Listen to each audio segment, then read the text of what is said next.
Сооротуучу Кудай. 13 март.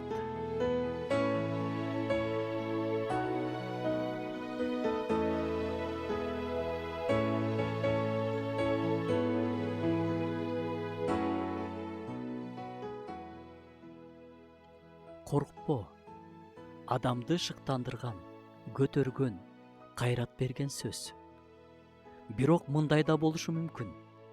Экзамен алдында титиреп, коркуп турган студентке дагы бир студент келип, коркпо десе анча деле жардам бербейт.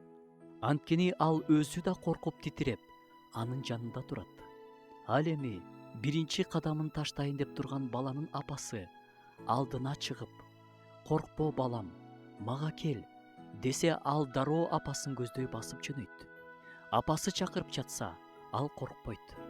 Бул сөздү Кудай айткандачы, коркпо, мен сени мененмин деген сөздөрдү кошуп сүйлөгөндөчү, албетте Кудайдын коркпо дегени бизге кубат берет, кайраттантат.